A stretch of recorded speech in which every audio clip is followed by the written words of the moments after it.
और अब आइए कुशल क्षेम की तरफ चलते हैं, आइए नित्य नेम की तरफ चलते हैं। देह के प्रेम से निपट लिए तो आइए देश प्रेम की ओर चलते हैं। देश प्रेम की कविता, वीरता की कविता, ओज की कविता।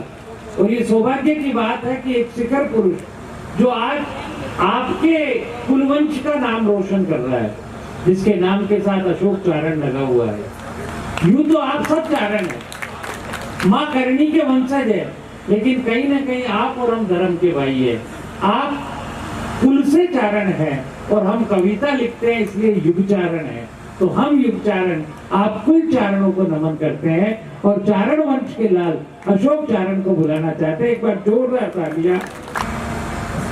माँ सरस्वती को आपको और इस मंच को प्रणाम निवेदित कर रहा हूँ। जो लोग जा रहे हैं, मुझे आप लोगों का यूं असमय जाना बहुत बुरा लग रहा है।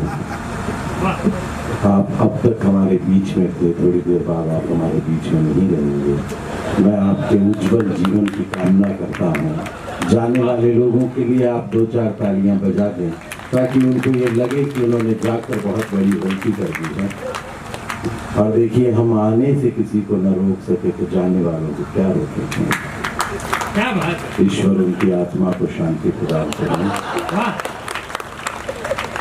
बहुत सारे लोग इस तरफ बैठे हैं, बहुत सारे इस तरफ बैठे हैं, लेकिन जो मुख्य धारा के लोग हैं वो मेरे सामने बैठे हैं। मैं उनको प्रणाम निवेदित करता हूं।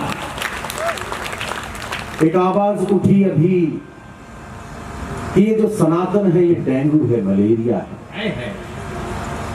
और बहुत सारी नई बातें जो इन दिनों पढ़ रहा हूं वो आपके बीच पढ़ने की कोशिश करूंगा।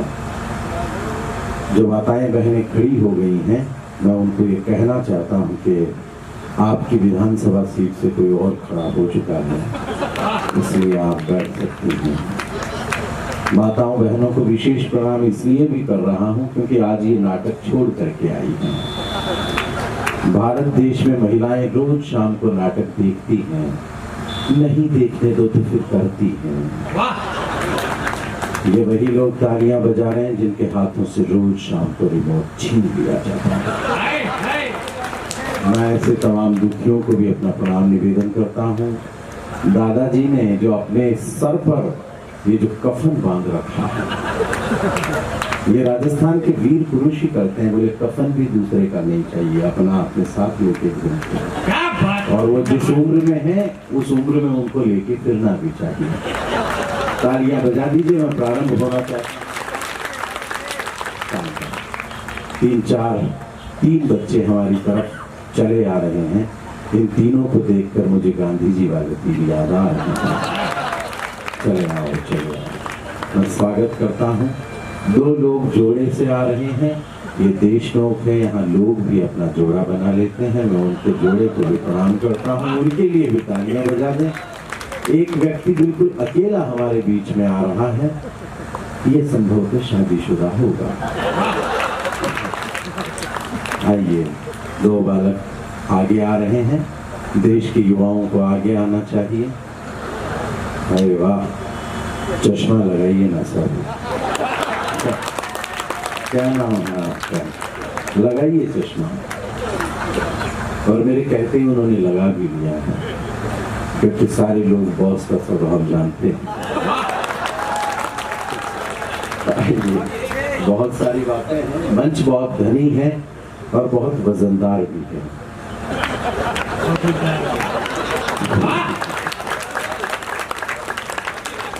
कुछ लोग गली में बैठे हैं। आप जैसे जिम्मेदार लोगों को इस तरह गलियारों में खड़े हुए देखना नहीं चाहता। आप बड़े सभ्य लोग हैं, गलियों में खड़े हुए अच्छे नहीं लगते। जिन लोगों को मुख्य रास्तों पर आना चाहिए वो ही अगर गलियों में खड़े हो जाएंगे तो फिर ये मुख्य रास्ते बनाएंगे कौन? आप तालियां बजाएं, वो 4-5 लोग हमारी तरफ आ जाएं।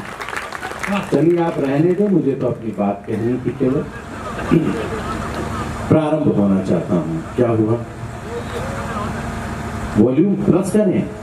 अरे साहब, मेरी आवाज आप तक पहुंच नहीं रही है। ये वाली कैसे पहुंच रही है? आपने मूर्ख बनाने की जिस जगह से ट्यूशन ली है वो यूनिवर्सिटी मेरी ही बनाई हुई है। लेकिन प्रेम है आपका, बढ़ा दीजिए आवाज। अगर एक्स्ट्रा पैसा अपना ले रहे हो कोई दिक्कत नहीं है, बढ़ा दीजिए। तुम ऐसे कैसे बैठे हो जैसे सुबह 5 बजे आदमी बैठता है, जबकि बजे अभी 1:30 ही है। आवाज आती है कर्नाटक से, एक आदमी खड़ा होता है और ये कहता है कि ये जो सनातन है ये डेंगू है, मलेरिया है।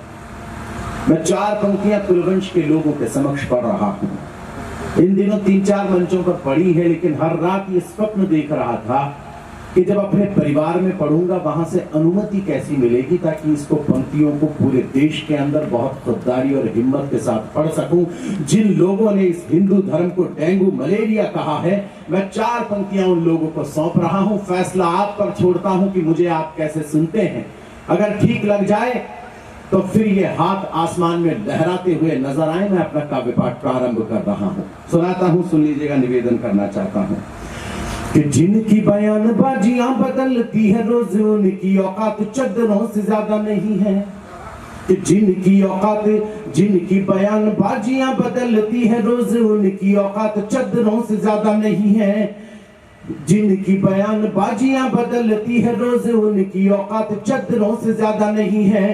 तो पर्वतों पे भी सवाल वो उठा रहे हैं यहाँ, जिनकी औकात कंकरों से ज्यादा नहीं है, जिनकी औकात कंकरों से ज्यादा नहीं है। तो कभी यहाँ कभी वहाँ जो उछलते रहे हैं, उनकी औकात बंदरों से ज्यादा नहीं है, उनकी औकात बंदरों से ज्यादा नहीं है। तो सनातन को डेंगू मलेरिया वो कहते हैं, जिनकी औकात मच्छरों से ज्यादा नहीं है। जिनकी आभार आपका, लेकिन तालियां थोड़ी कम रह रही हैं। मैं उम्मीद ज्यादा की पाल बैठा हूं। कृष्ण को याद कीजिएगा, ये एक गाली हिंदू धर्म को अभी दी गई है, लेकिन एक इशारा ऐसे बदतमीजों के खिलाफ कर दूं तो उस इशारे को आसमान में उछाल दीजिएगा ताकि वो आंदोलन बन सके। निवेदन करना चाहता हूं, आपके बीच सुना रहा हूं, सुन लीजिएगा कि 100 सवालों का यहाँ पे एक ही जवाब होगा, उसको भी लाजवाब कर दिया जाएगा। 100 सवालों का यहाँ पे एक ही जवाब होगा, उसको भी लाजवाब कर दिया जाएगा। तो रोज नारेबाजियों के पक्षधर नहीं हम, वक्त पर इंकलाब कर दिया जाएगा। वक्त पर आभार आपका। अगर दूसरी पंक्ति पर इतने हाथ खड़े हो गए, मैं जानता हूं कि ये महिलाएं जो मेरे सामने बैठी हैं, राजस्थान की महिलाएं जब इस वेशभूषा में आती हैं तो लोग पूछते हैं कि कभी स्कूल गई थी क्या।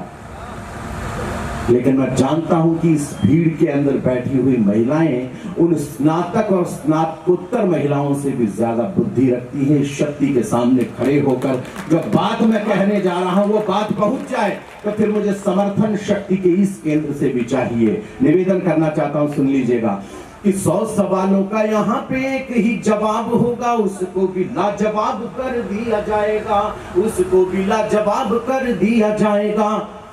और रोज नारेबाजियों के पक्षधर नहीं हम, वक्त पर इंकलाब कर दिया जाएगा, वक्त पर इंकलाब कर दिया जाएगा। तो जो भी अच्छे वक्त को खराब करने में लगे, वक्त उनका खराब कर दिया जाएगा, वक्त उनका खराब कर दिया जाएगा। और अभी तो केवल 1-2 ही गाली दी गई है, 100 हो जाने दो हिसाब कर दिया जाएगा। 100 हो जाने, जरा दोनों हाथ आसमान में उठाकर तालियों की अनंत गड़गड़ाहट हो इस मैदान में कि मैंने कुछ पढ़ा है और आप लोगों ने कुछ सुना है। एक फिल्म बनती है अभी थोड़े दिन पहले, निवेदन करना चाहता हूं आपके बीच, एक फिल्म बनती है यहाँ पर पठान। दीपिका ने भगवा रंग के अंतर वस्त्र पहने हैं। एक माता जी उठ के जा रही हैं। मेरी कविताएं समझने के लिए आदमी का कम से कम 10वीं पास होना जरूरी है।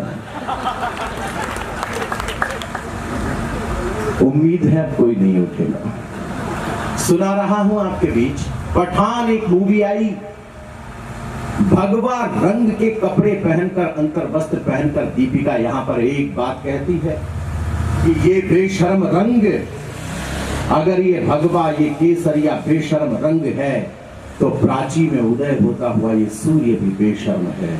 हमारे संतों के तन पर जो आवरण है वो आवरण भी बेशर्म है, और हमारे तिरंगे के सबसे ऊपर का रंग भी बेशर्म है। और इतनी केसरिया ओढ़नियां ओढ़ कर बैठी हुई है राजस्थान की वीरांगनाओं का आवरण तक बेशर्म है। इन फिल्मी दलालों को 4 पंक्तियां कहना चाहता हूं कि ये केसरिया रंग क्या है, किसका है। मैं सुनाता हूं, धर्म के लिए कितनी ध्वजाएं उठेंगी ये देखना चाहता हूं कि ऋग्वेद सामवेद यही तो यजुर्वेद यही अर्थवान सा अथर्व वाला रंग है। कि ऋग्वेद सामवेद यही तो यजुर्वेद यही अर्थवान सा अथर्व वाला रंग है। तो सूरज हो संत या अनंत शून्य ब्रह्म पंथ, सर्व तत्व में समाया सर्व वाला रंग है। तो होली हो दिवाली या कि राम कृष्ण का जन्म, शक्ति की आराधना के पर्व वाला रंग है। और बॉलीवुड के दलालों को जाकर कह देना, शर्म वाला नहीं यह गर्व वाला रंग है। शर्म वाला आभार आपका। मैं आपकी इस वीरता को और आपकी इस काव्य पिपासा को प्रणाम कर रहा हूं।